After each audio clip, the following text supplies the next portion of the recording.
Les caractères de la bruyère, du cœur. 1. Il y a un goût dans la pure amitié où ne peuvent atteindre ceux qui sont nés médiocres. 2. L'amitié peut subsister entre des gens de différents sexes, exemptes même de toute grossièreté. Une femme cependant regarde toujours un homme comme un homme, et réciproquement un homme regarde une femme comme une femme. Cette liaison n'est ni passion ni amitié pure, elle fait une classe à part. 3.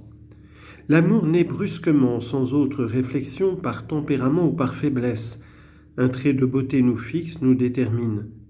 L'amitié, au contraire, se forme peu à peu, avec le temps, par la pratique, par un long commerce. Combien d'esprit, de bonté de cœur, d'attachement, de service et de complaisance dans les amis, pour faire en plusieurs années bien moins que ne fait quelquefois en un moment un beau visage ou une belle main. 4. Le temps qui fortifie les amitiés affaiblit l'amour. 5. Tant que l'amour dure, il subsiste de soi-même, et quelquefois par les choses qui semblent le devoir éteindre, par les caprices, par les rigueurs, par l'éloignement, par la jalousie. L'amitié, au contraire, a besoin de secours. Elle périt faute de soins, de confiance et de complaisance. 6. Il est plus ordinaire de voir un amour extrême qu'une parfaite amitié. 7. L'amour et l'amitié s'excluent l'un et l'autre.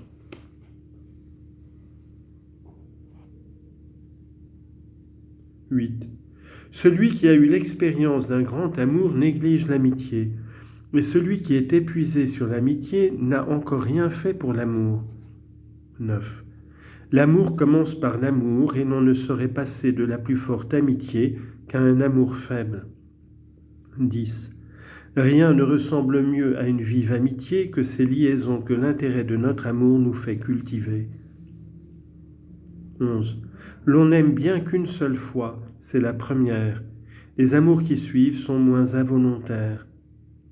12. L'amour qui naît subitement est le plus long à guérir. 13. L'amour qui croît peu à peu et par degrés ressemble trop à l'amitié pour être une passion violente. 14.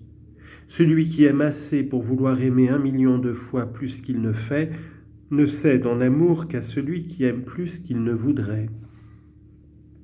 15.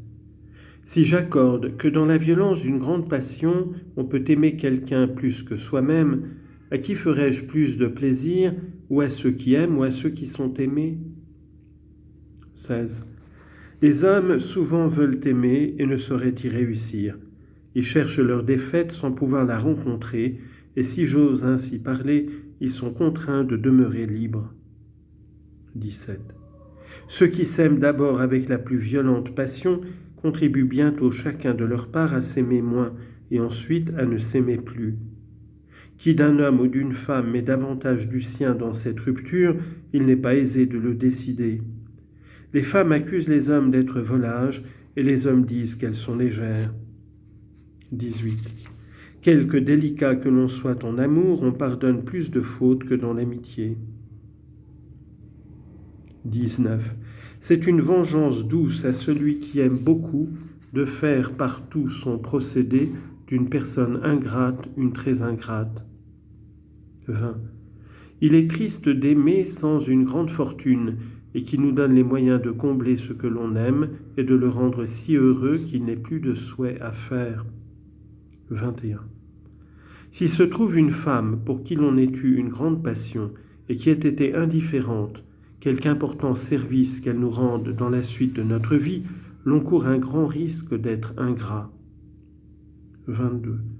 Une grande reconnaissance emporte avec soi beaucoup de goût et d'amitié pour la personne qui nous oblige. 23. Être avec des gens qu'on aime, cela suffit. Rêver leur parler, ne leur parlez point, pensez à eux, pensez à des choses plus indifférentes, mais auprès d'eux, tout est égal. 24. Il n'y a pas si loin de la haine à l'amitié que de l'antipathie. 25. Il semble qu'il est moins rare de passer de l'antipathie à l'amour qu'à l'amitié. 26. L'on confie son secret dans l'amitié, mais il échappe dans l'amour. L'on peut avoir la confiance de quelqu'un sans en avoir le cœur. Celui qui a le cœur n'a pas besoin de révélation ou de confiance, tout lui est ouvert. 27. L'on ne voit dans l'amitié que les défauts qui peuvent nuire à nos amis. L'on ne voit en amour de défauts dans ce qu'on aime que ceux dont on souffre soi-même. 28. Il n'y a qu'un premier dépit en amour, comme la première faute dans l'amitié dont on puisse faire un bon usage. 29. Il semble que s'il y a un soupçon injuste, bizarre et sans fondement, qu'on ait une fois appelé jalousie, cette autre jalousie qui est un sentiment juste, naturel, fondé en raison et sur l'expérience, mériterait un autre nom. Le tempérament a beaucoup de part à la jalousie, et elle ne suppose pas toujours une grande passion. C'est cependant un paradoxe qu'un violent amour sans délicatesse. Il arrive souvent que l'on souffre tout seul de la délicatesse, l'on souffre de la jalousie et l'on fait souffrir les autres. Celle qui ne nous ménage sur rien et ne nous épargne nulle occasion de jalousie ne mériterait de nous aucune jalousie, si l'on se réglait plus par leurs sentiments et leur conduite que par son cœur. 30. Les froideurs et les relâchements dans l'amitié ont leur cause. En amour, il n'y a guère d'autre raison que de ne s'aimer plus que de s'être trop aimé. 31. L'on n'est pas plus maître de toujours aimer qu'on l'a été de ne pas aimer. 32. Les amours meurent par le dégoût et l'oubli les enterre. 33. Le commencement et le déclin de l'amour se font sentir par l'embarras où l'on est de se trouver seul. 34. Cesser d'aimer, preuve sensible que l'homme est borné et que le cœur a ses limites. C'est faiblesse que d'aimer, c'est souvent une autre faiblesse que de guérir.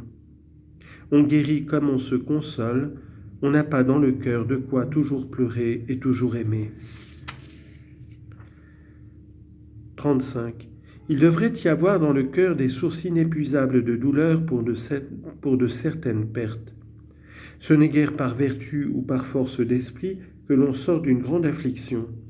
L'on pleure amèrement et l'on est sensiblement touché, mais l'on est ensuite si faible ou si léger que l'on se console. 36. Si une laide se fait aimer, ce ne peut être qu'éperdument, car il faut que ce soit ou par une étrange faiblesse de son amant, ou par de plus secrets et de plus invincibles charmes que ceux de la beauté. 37. L'on est encore longtemps à se voir par l'habitude et à se dire de bouche que l'on s'aime, après que les manières disent qu'on ne s'aime plus.